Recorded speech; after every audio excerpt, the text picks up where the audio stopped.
الرحمن الرحيم الحمد لله رب العالمين اللهم صل وسلم على سيدنا محمد الفاتح لما أغلق والخاتم لما سبق ناصر الحق بالحق والهادي إلى صراطك المستقيم وعلى آله وأصحابه حق قدره ومقداره العظيم سبحانك لا علم لنا إلا ما علمتنا إنك أنت العليم الحكيم ولا حول ولا قوة إلا بالله العلي العظيم رب اشرح لي صدري ويسر لي أمري واحلل عقدة من لساني يفقه قولي أما بعد Ma'asyiral hadirin jamaah yang dimuliakan oleh Allah Subhanahu wa taala. Alhamdulillah tak henti-hentinya puji dan syukur kita panjatkan kepada Allah Subhanahu wa taala yang telah memberikan kesempatan kepada kita sehingga dengan izin dan anugerahnya kita bisa berkumpul di satu majelis yang sangat dicintai oleh Rasulullah sallallahu alaihi wasallam dan di tempat yang juga dimuliakan oleh Allah Subhanahu wa taala. Apa yang kita lakukan ini pada dasarnya merupakan investasi akhirat kita ketika nanti kita pulang menghadap Allah Subhanahu wa taala. Pada kesempatan yang lalu kita sudah membahas tentang sanksi akhirat dan sanksi keduniaan terkait dengan persoalan riddah atau disebut dengan murtad. Kalau bicara tentang sanksi akhirat, kita sudah jelaskan bahwa orang yang keluar dari Islam, maka yang pertama amal perbuatan dia pada saat ketika menjadi seorang muslim itu terhapus semua. Kemudian orang tersebut diharamkan masuk ke dalam surga, maka otomatis dia akan masuk ke dalam neraka. Karenanya kata penulis kitab ini, riddah itu min afhashil kufur, termasuk perbuatan kafir yang paling keji. Dan sanksi dunianya sudah kita bahas, ada perbedaan pendapat para ulama fikih. Ada yang mengatakan secara mutlak harus dibunuh. Tapi ada yang membagi dan membedakan kalau pindahnya itu tidak mengganggu umat Islam, tidak memprovokasi umat Islam, maka sanksinya itu diberikan kepada Allah di akhirat. Tapi kalau seandainya pindahnya dia dari Islam ke agama yang lain, lalu kemudian memprovokasi orang supaya keluar dari Islam, memusuhi Islam, bahkan menghina Islam, maka yang seperti itu dalam fikih hukumannya adalah dibunuh setelah diberikan waktu untuk bertaubat. Dan kita sudah bahas itu secara rinci, secara detail terkait dengan hukum riddah. Nah, pada pembahasan hari ini kita akan melanjutkan terkait dengan persoalan apa yang bisa membuat seseorang itu dianggap murtad. Jadi ketika kita misalnya mengatakan atau melakukan sesuatu, hati-hati. Itu bisa jadi bisa mengantarkan kepada murtad. Makanya perlu kita pelajari. Qala al-musannif rahimahullah min anwa'ir riddah. Min itu artinya harfu jar ya. Tapi maknanya adalah litaba'id, menjelaskan sebagian. Sebagian dari anwa'i itu artinya jenis dari kata nau'un, jamaknya anwa'. Min anwa'ir riddah, yang termasuk jenis-jenis murtad. Wa'lam anna min anwa'iha, ketahuilah kata penulis kitab ini, anna min anwa'iha, bahwa sebagian yang dianggap sebagai murtad itu adalah yang pertama, ayya'zima mukallafun mukhtarun 'alal kufri fi zamanin qaribin au ba'idin. Yang pertama, ayya'zima, dia berkeinginan, bertekad. Maka muncul kata azam, fa idza azamta fatawakkal 'ala Allah. Kalau kalian sudah bertekad, maka tawakal kepada Allah. Nah, orang yang berazam siapa? Mukallaf. Mukallaf itu artinya orang yang sudah terkena beban hukum. Kalau masih kecil, umur 2, 3, 4, sampai umur 6 tahun itu belum kena itu. Atau orang yang belum balik itu belum kena beban hukum. Kalau dia mengucapkan kalimat kufur, dia nggak dianggap murtad. Kenapa? Karena belum mukallaf. Jadi yang dianggap bisa membuat orang itu murtad, yang pertama adalah mukallaf. Yang bertekad. Itu satu. Nanti bertekad apa? Kita akan jelaskan. Yang kedua, mukhtarud. Mukhtar itu artinya tanpa paksaan. Jadi yang pertama adalah mukallaf, orang yang sudah balik berakal. Yang kedua, mukhtar. Itu tidak ada paksaan. Kalau dia dipaksa untuk mengatakan kalimat kufur, itu nggak ada masalah. Selama hatinya masih beriman. Tapi kalau yang dimaksud di sini adalah mukhtar. Mukhtar itu artinya dia punya pilihan yang bebas, tidak dipaksa sama orang. Makanya orang kalau masuk Islam sering ditanya, apakah ada paksaan? Betul Pak ya? Biasanya sering tuh. Biasanya yang jawab tidak ada paksaan dari siapapun. Biasanya begitu. Kalau ada paksaan, itu nggak akan terjadi proses syahadat itu. Ayya'zima mukallafun mukhtarun alal kufri, seorang mukallaf yang tidak terpaksa itu bertekad, berkeinginan untuk melakukan sesuatu yang bersifat kafir. Fi zamanin qarib, apakah waktu tekadnya itu nggak lama? Misalnya besok misalnya. Saya beri contoh ya. Besok saya mau keluar dari Islam. Itu maksudnya gitu. Besok saya macam-macam lah. Itu zaman qarib. Au zamanin ba'id, atau zamannya lama. Nanti 1 tahun lah baru saya keluar dari Islam misalnya. Nah itu bisa membuat seseorang murtad. Au yataraddada fi, atau dia ragu-ragu. Ragu-ragu mau kufur atau ragu-ragu dengan Islam. Itu bisa membuat seseorang, kata penulis kitab ini, bisa murtad. Au yu'alliqahu bil lisani awil qalbi ala syai'in. Atau dia yu'alliq. Yu'alliq itu menggantungkan kufur atau mensyaratkan kufur dengan apa? Bil lisan awil qalbi. Dengan lisannya atau dengan hatinya. Saya beri contoh misalnya gini. Kalau engkau bayar utang saya, maka saya akan keluar dari Islam. Itu ungkapan mengkaitkan satu perbuatan dengan kufur, itu bisa murtad, Pak. Mengkaitkan. Kalau seandainya engkau tidak engkau kembalikan harta saya, maka saya akan keluar dari Islam.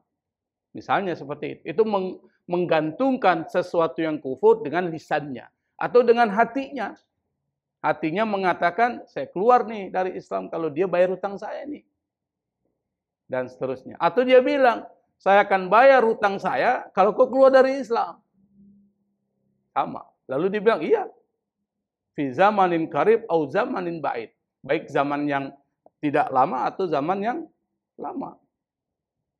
Walau muhalan aklian. Meskipun perbuatan tersebut adalah satu perbuatan yang secara akal nggak mungkin terjadi. Itu bisa, konsekuensinya adalah fayak furu halan. Maka pada saat itulah orang yang tadi itu bisa kafir. Jadi hati-hati Pak. Dengan perkataan dan perbuatan yang itu bisa mengarah kepada murtad. Itu yang pertama. Yang kedua, kata penulis kitab ini, au ya'taqida ma yujibuhu. Atau seseorang itu ya'taqid, berkeyakinan. Meyakini apa? Ma yujibuhu, sesuatu yang bisa membuat apa yang dia lakukan itu jadi kafir. Au yaf'alu, atau melakukan sesuatu kekafiran. Au yatalaffadhu bima yadullu alaihi, atau mengucapkan dengan sesuatu yang menunjukkan dan mengantarkan kepada kekafiran, ma'atiqadin, disertai dengan keyakinan, au inadin, atau pembangkangan, au istihza'in, atau menghina. Misalnya apa? Misalnya saya beri contoh. Ka'an ya'taqida kidamal alami awir roh. Misalnya meyakini bahwa alam ini bersifat qadim. Makanya belajar tauhid itu penting. Apa itu qadim? Alam ini ada tanpa sesuatu yang mendahulunya. Itu qadim. Kira-kira perkataan itu bisa kafir nggak, Pak? Bisa nggak kafir? Bisa, karena menganggap ada sesuatu yang qadim selain Allah. Makanya hati-hati. Di dalam tauhid Ahlussunnah wal Jamaah, alam ini bukan qadim, tapi alam ini sesuatu yang dicipta, sesuatu yang diciptakan. Sesuatu yang diciptakan otomatis dia tidak qadim. Apa itu qadim? Ada sebelum sesuatu itu ada. Berarti nggak ada pencipta, alam terjadi sendiri. Maka kalau kita meyakini alam itu qadim, maka pada saat yang sama Anda sudah murtad. Atau menganggap awir ruh itu qadim. Karena banyak madhab mengatakan ruh itu nggak mati. Ruh itu abadi. Maka pada saat ketika orang meninggal, yang mati itu apanya? Jasadnya, ruhnya diangkat oleh Allah Subhanahu wa taala. Dan ruhnya itu hidup. Nanti pada saat di alam kubur, yang disiksa itu ruhnya, bukan jasadnya. Nanti di alam akhirat, ruh dan jasad disatukan, disiksa ruh dan jasad. Makanya lebih sakit. Kalau dikubur, yang disiksa ruhnya. Bedakan ruh dengan nafs. Kalau ruh itu sesuatu yang terlepas dari badan, ruh. Tapi kalau nafs, sesuatu yang dekat dengan badan. Tetap dia ruh, tapi dia bergabung dengan badan. Itu nafs. Seperti ini kita nafs. Karena ruh itu bersatu dengan badan, yang kemudian menggerakkan sesuatu. Kalau dicabut ruhnya oleh Allah, pada saat yang sama kita selesai hidupnya. Jadi ruh itu menggerakkan. Nah, ada yang mengatakan ruh itu bersifat qadim. Dia ada sebelum satu ada. Karena dia bagian dari Tuhan. Bagian dari Allah. Wa nafakha fihi min ruhi. Kata Allah dalam Al-Quran, aku tiupkan wa nafakhtu fihi min ruhi. Aku tiupkan dari ruhku. Berarti dari sebagian Allah. Berarti dia qadim. Itu ada yang mengatakan demikian. Padahal ruh itu adalah sesuatu yang baru.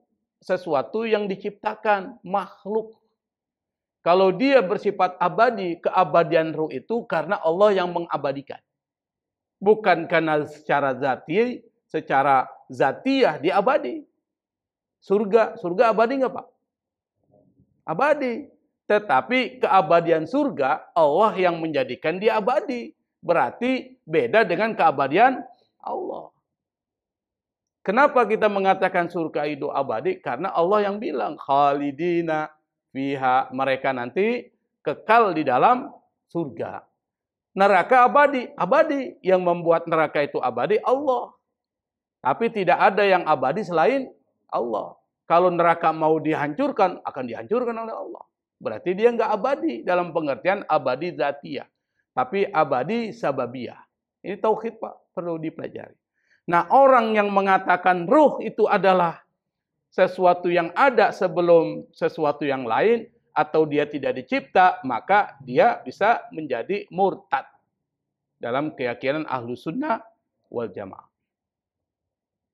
Yang kedua, yang berikutnya adalah au hudusi sani, atau mengatakan bahwa Allah itu bersifat hadis, bersifat baru, berarti Allah dicipta. Apalagi mengatakan Allah itu ada berdasarkan sesuatu yang ada, berarti baru. Saya beri contoh, Pak. Ini baru atau qadim nih, Pak? Kenapa ini baru? Karena dia dicipta dari sesuatu yang ada.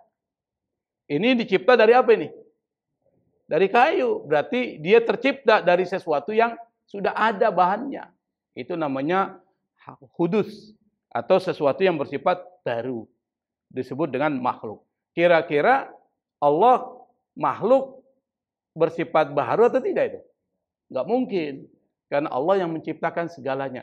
Maka kalau ada yang mengatakan bahwa Allah itu tercipta, seperti keyakinan agama-agama lain, anak Tuhan dan lain sebagainya, maka itu murtad. Meyakini bahwa Allah itu dicipta.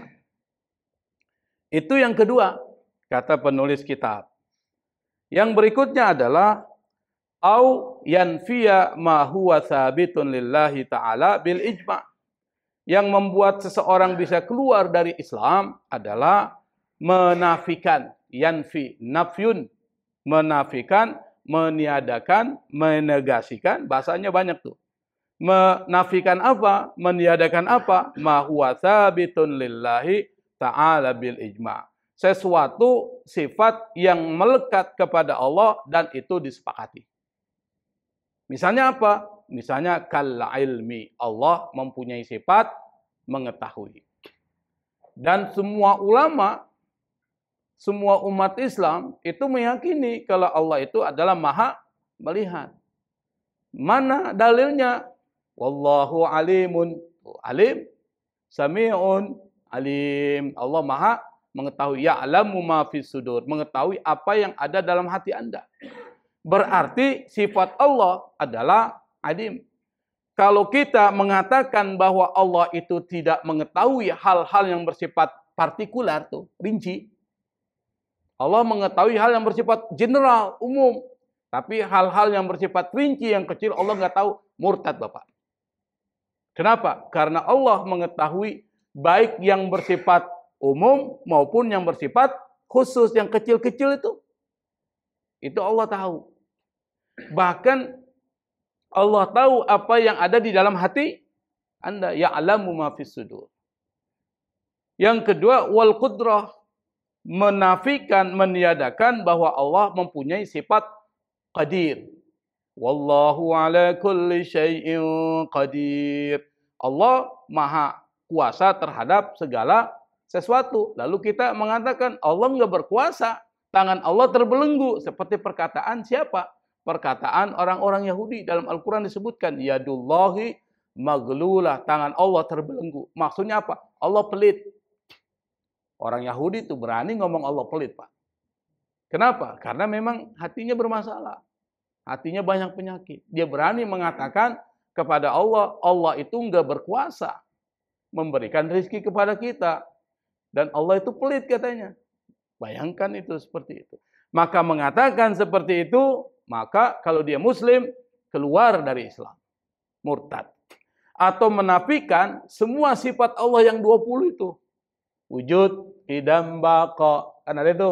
Ada 20. Nah kalau kita mengatakan sifat 20 itu tidak ada pada Allah, Anda pada saat yang sama dianggap murtad. Hati-hati tuh. Jangan bercanda-bercanda dengan sesuatu yang bersifat seperti itu. Nanti akan dijelaskan tuh. Terkait hal-hal yang suka bercanda itu tuh bisa keluar dari Islam. Au yusbita ma huwan manfiyun anhu bil ijma'. Atau menetapkan sesuatu yang enggak mungkin bagi Allah. Dan itu sudah disepakati. Apa? Misalnya Allah mempunyai warna. Allah punya warna kulit. Warnanya kuning, warnanya hijau, warnanya biru dan sebagainya. Kafir, Pak. Beda kalau agama lain. Karena dewa-dewanya diukir. Dewa-dewanya digambar. Jadi ada warna. Allah nggak ada warna di situ. Maka kalau kita meyakini bahwa Allah itu punya warna. Kalau di dalam tradisi orang-orang Hindu itu kan ada Dewa Krishna. Warnanya biru kan. Apa lihat itu warnanya biru itu. Birunya keputih-putihan. Bagi Allah nggak ada warna itu. Kalau kita meyakini itu ada warna yang melekat pada Allah, maka pada saat yang sama Anda dianggap kafir. Atau au ya'taqida wujuba ghairi wajibin, atau meyakini kewajiban sesuatu yang enggak wajib. Jadi enggak wajib, Anda yakini wajib. Misalnya salat yang wajib ada berapa waktu? 5 waktu. Lalu Anda meyakini ada waktu ke-6. Salat yang ke-6. Maka pada saat yang sama Anda sudah keluar dari Islam. Kenapa? Meyakini kewajiban sesuatu yang enggak wajib. Kasolatin sadisa. Kata penulis kitab ini, contohnya adalah solat yang ke-6. Selain 5 waktu itu, ada solat yang Anda yakini sebagai wajib, maka pada saat yang sama Anda keluar dari Islam. wa shaumi ghairi Ramadan, atau meyakini puasa yang wajib selain puasa Ramadan. Yang wajib bagi umat Islam puasa apa sih? Puasa Ramadan. Itu wajib tuh. Allah yang katakan wajib, yang lain sunnah. Lalu Anda mengatakan puasa tanggal 10 Muharram wajib. Murtad nggak Pak? Murtad. Karena meyakini ada puasa yang wajib selain puasa Ramadan. Ini meyakini. Ingat, meyakini. Anda puasa karena Anda meyakini ini adalah wajib. Maka pada saat yang sama Anda bisa keluar dari Islam. Hati-hati itu. Au yashukka fi takfiril Yahudi wan Nasara. Atau yashukka, syakka. Syakka itu artinya Anda ragu-ragu. Syak. Itu syak. Ragu-ragu terkait dengan apa? Fi takfiril Yahud, mengkafirkan orang Yahudi. Karena kita ini kan banyak orang-orang yang moderat kan. Ditanamkan moderasi beragama. Semua agama sama. Kemudian tidak ada konsep kafir di dalam beragama. Dalam Islam itu ada konsep kafir. Itu dijelaskan dalam Al-Quran. Bukan berarti kita bersifat ekstrim terhadap keyakinan agama yang lain. Bukan. Itu urusan mereka. Dan kita nggak mengganggu urusan keyakinan dan ibadah mereka. Bagi kita keyakinannya jelas, mutlak, tidak hitam putih, tidak abu-abu. Orang-orang yang menyekutukan Allah kafir. Bapak yakin nggak orang yang menyekutukan Allah kafir atau tidak, Pak? Kafir. Itu harus tegas. Jangan abu-abu. Kafir apa kagak ya? Jangan. Tegas. Kafir. Nah sekarang pertanyaannya, orang Yahudi menyekutukan Allah enggak?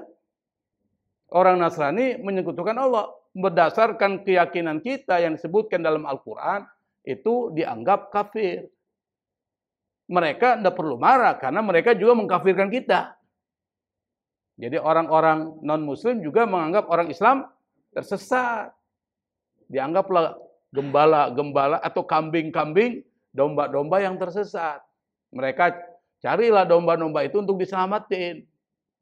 Ya wajar, itu urusan mereka, keyakinan mereka. Keyakinan kita sama. Kenapa? Karena di dalam Al-Quran itu dikatakan.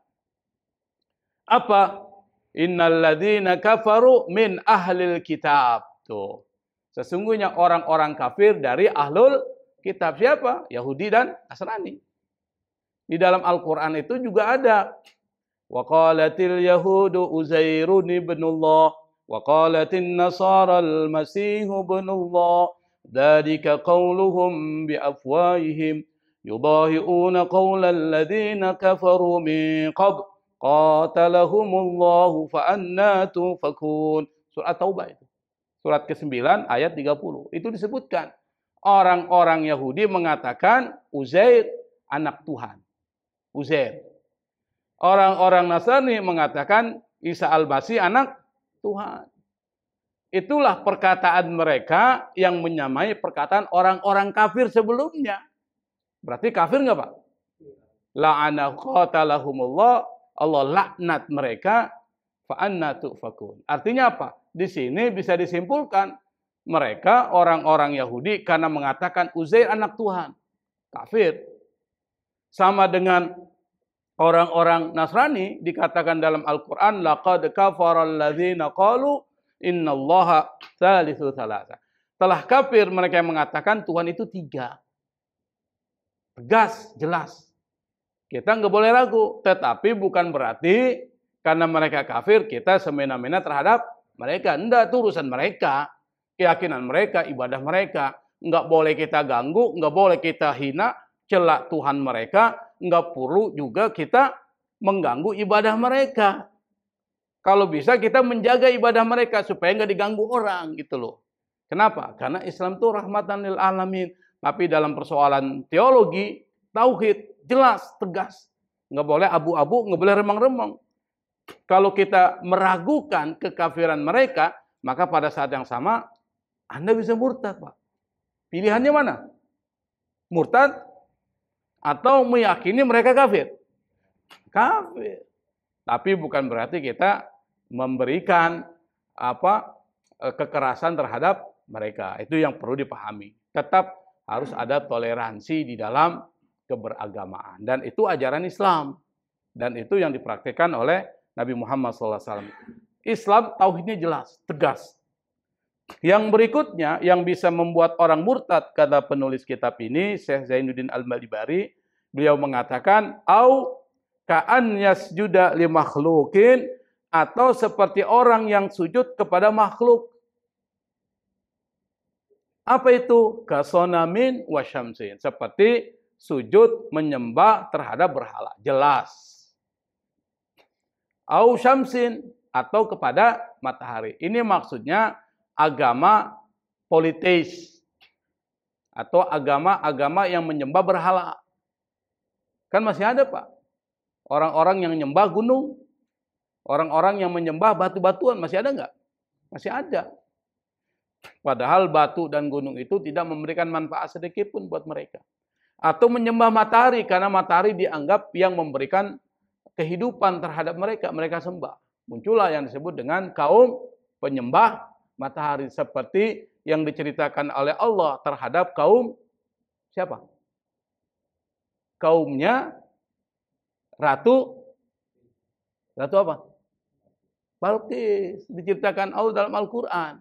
Burung Uhud bilang sama Nabi Sulaiman, kami baru datang dari satu tempat.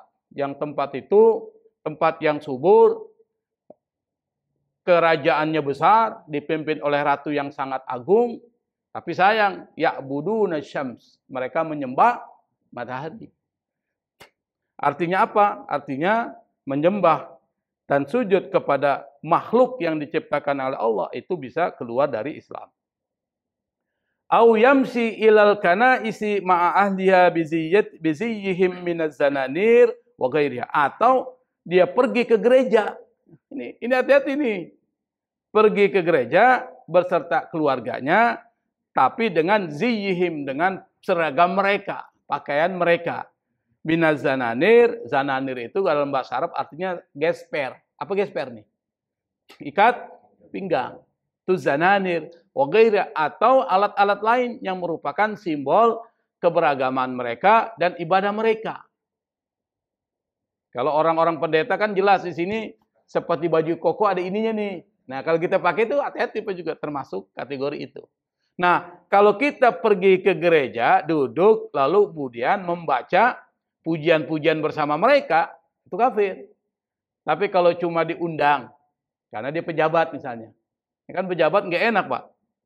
Gubernur diundang acara misa bersama. Dia diundang sebagai apa? Kepala pemerintahan daerah. Datanglah dia, tetapi dia datang bukan dalam posisi nyanyi bersama mereka. Bukan dalam posisi ikut ritual mereka, duduk doang. Boleh nggak, Pak? Boleh.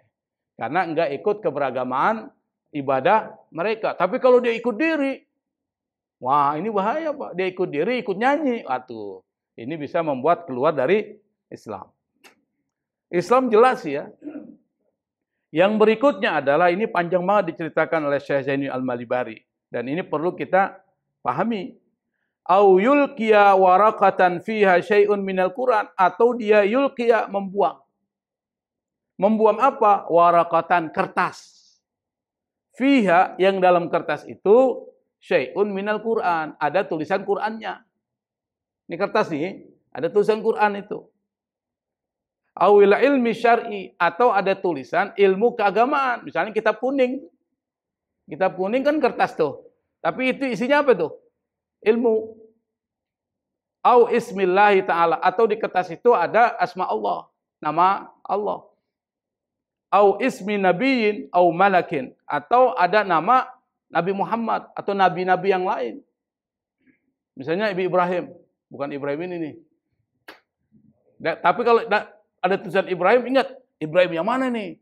Kalau ada nabinya, Nabi Ibrahim. Kalau Ibrahim doang lain, nanti Saifuddin Ibrahim kan. Atau nama malaikat. Di mana dibuangnya? Fi mustaqdirin, di sesuatu yang kotor. Walau tahirat, meskipun sesuatu yang dianggap kotor itu enggak najis. Misalnya apa? Kabuzakin, seperti ludah. Ludah ini kotor enggak, Pak? Kotor enggak? Kotor. Najis enggak? Enggak najis. Au mukhatin, ingus. Ingus, Mbak. Misalnya ada kertas. Kertas ini ada nama Allah. Saya kasih ingus itu. Kasih ingus. Itu hati-hati itu, Pak. Itu dianggap sesuatu yang kotor meskipun nggak najis. Itu bisa keluar dari Islam. Au yulattikha dzalika au masjidan binajasin, atau menempelkan kertas itu dzalika au masjidan, atau masjid atau musola, sama ini. Dengan apa? Binajasin, dikasih benda najis. Misalnya apa? Kotoran hewan ditaruh di dindingnya masjid atau musola. Walau ma'fuwan anhu, meskipun najis itu najis yang dimaafkan. Misalnya najisnya dimaafkan, tapi kita tempel, itu bisa membuat orang kafir dan keluar dari Islam. Jadi hati-hati.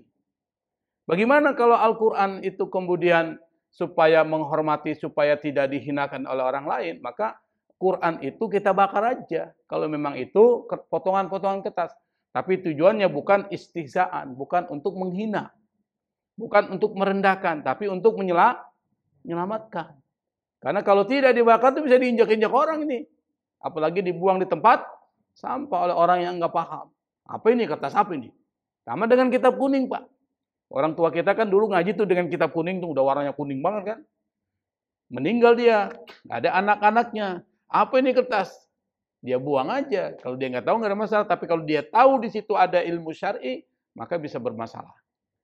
Makanya harus dibakar aja supaya menyelamatkan dari sesuatu yang bisa membuat rendah nama-nama Allah dan ilmu-ilmu keagamaan. Yang berikutnya adalah wa'an au ka'an yunkira nubuwata nabiyyin ujma 'alaiha, atau mengingkari kenabian nabi yang sudah disepakati. Tapi kalau nabi itu masih interpretasi, misalnya seperti Luqman Al-Hakim. Pernah dengar ceritanya? Ada suratnya enggak? Ada surat Luqman. Surat keberapa itu? Surat ke-31. Itu ada nama Luqman. Di situ Luqman digambarkan sebagai orang soleh. Para ulama ada yang mengatakan dia nabi, ada yang mengatakan bukan nabi. Ikhtilaf di situ. Nah, kalau kita mengingkari kenabian Luqman, nggak ada masalah. Kenapa? Karena nggak disepakati. Tapi kalau mengingkari kenabian Musa, Nabi Musa, murtad nggak, Pak? Murtad, karena itu disepakati. Nabi Musa dan 25 nabi itu disepakati. Ada yang disebutkan Allah dalam Quran, ada yang tidak, ada disebutkan tetapi tidak namanya. Itu banyak tuh, misalnya Daniel tuh. Terus siapa lagi? Pada saat ketika mengajak siapa? Sam'un. Ada nggak di Quran? Nggak ada. Tetapi dalam hadis-hadis disebutkan.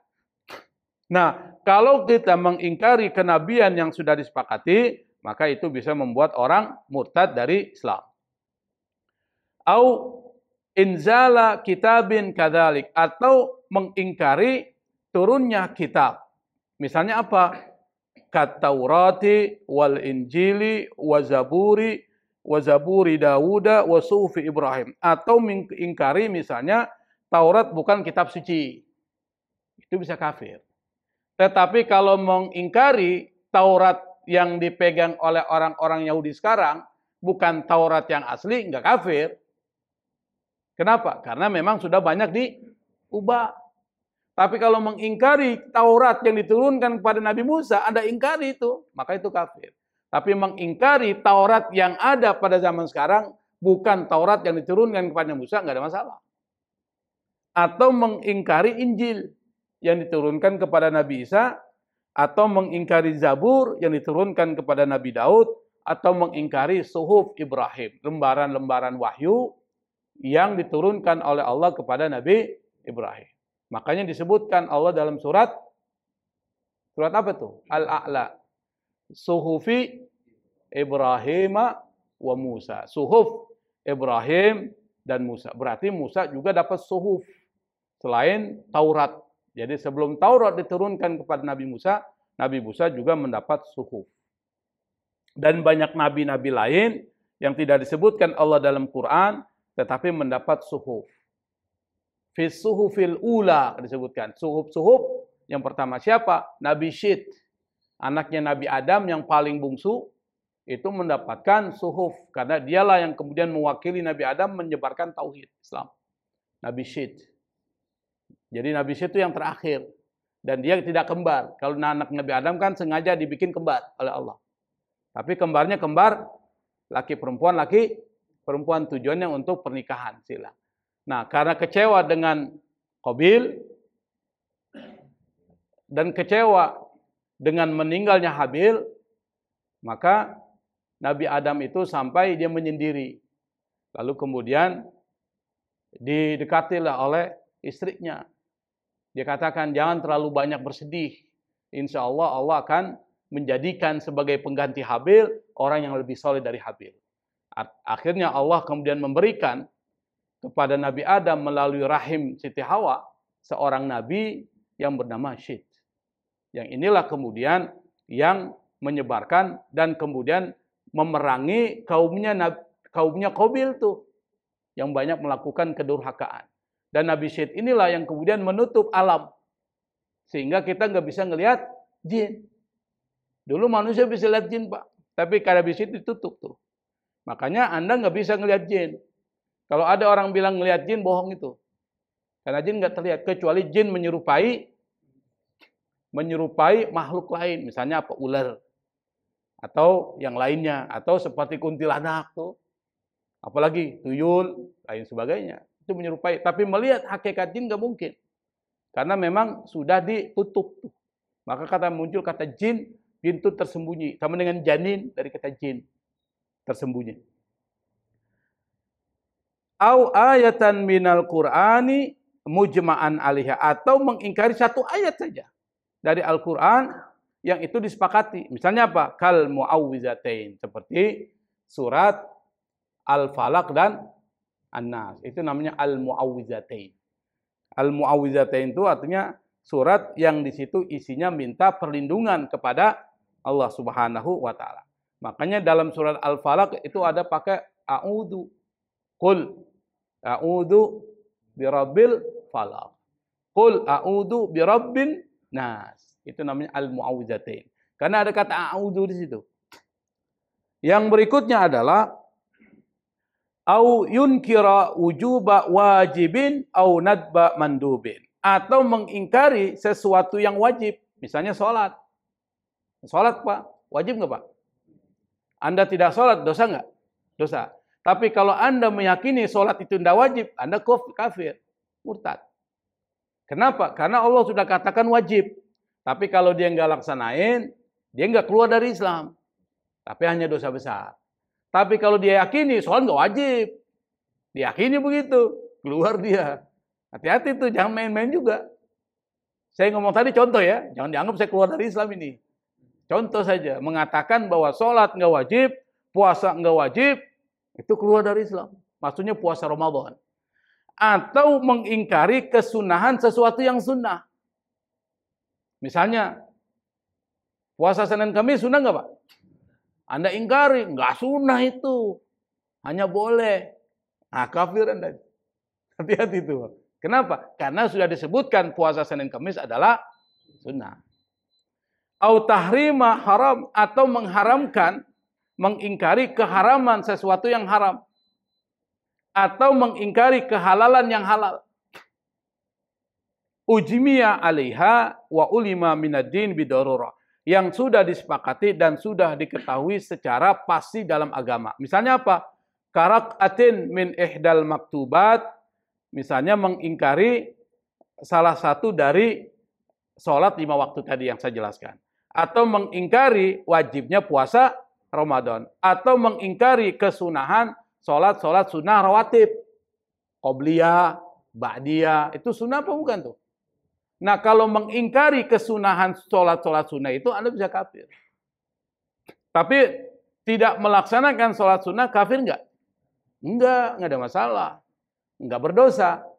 Tapi Anda dapat pahala, tapi tidak berdosa. Kalau Anda melakukan sholat sunnah, Anda dapat pahala.